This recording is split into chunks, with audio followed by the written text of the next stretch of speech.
Hello, everybody. This is Pastor Willie, and this is the encouraging word for today. Where do you turn when there's nowhere to turn? In life, there are many things that happen to us, and there are people we can go to who give us good advice. People help us, people comfort us, people pray for us. We become part of a church family, and that's like the family of God, and it comes around us in those times. And those are great things. We should go to people because God uses people. But there are certain times in life when we go through something very deep and there's no one who can really touch that place of darkness or that place of pain within our heart. I think usually when a very close loved one dies and we're in that grief, people will comfort us, so that's great, and I appreciate that. They'll say, I know how you feel, but they really don't know how you feel. And only you know how you feel, and no one can touch that place, and you feel isolated, you feel alone, even in a crowd, even around people. Or times maybe when you fail, you disappoint yourself, you disappoint people who relied on you, you made a mess of everything, and you really have nowhere to turn. So many different situations can put us in that place, regrets that we have, what ifs that we have, things that we're going through. I remember one time I was in the hospital in an emergency situation with my appendix ready to explode, and I was waiting for the surgery, and for a time I was alone. Where do you turn when the future is unknown? So that's my question for us this morning. Where do you turn?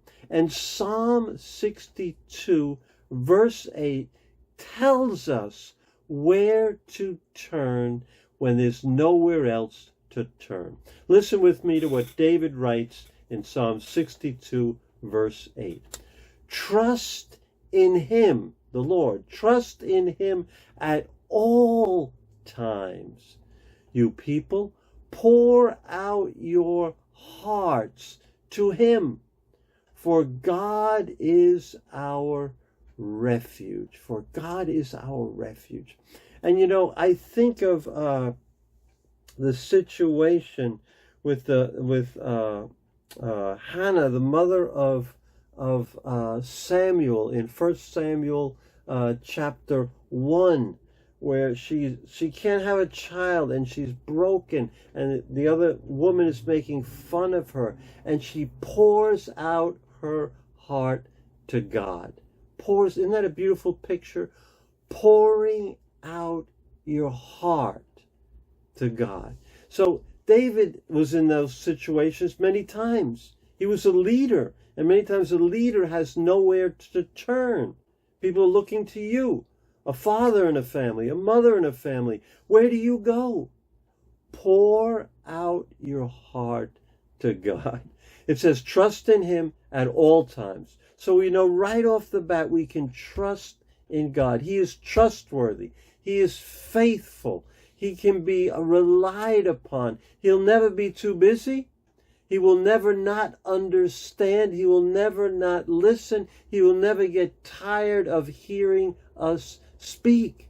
We can trust in him to be there at all times, including our darkest days and night. And then he says we can trust in him, so go to him and pour out your heart to him. That means you just let it out, even if it's just crying or groans, you let it out to God. There are so many people we can't pour out our hearts to them. It's not safe. But with God, it's safe to just pour out our hearts. Even anger at God, even disappointment with God, even questions to God. We can pour that all out to him, as Hannah did. She poured it out. She poured out her heart. She made a puddle of tears and poured it all out before God. And why can we do that? Because God is our refuge. Refuge. I love that word, refuge. It's a picture of trouble all around, but there's this one place you can go, which is a refuge, which is a safe haven, a safe place where you're safe from the wind and the waves, the troubles, the accusing tongues, the attacks of the enemy. You are in God's refuge. And maybe, my friends, you need that place today. I want to let you know it is available to you. God can be trusted. You can pour out your heart to Him because He, no one else, He will be your refuge. God bless you, and I will see you tomorrow on Facebook Live.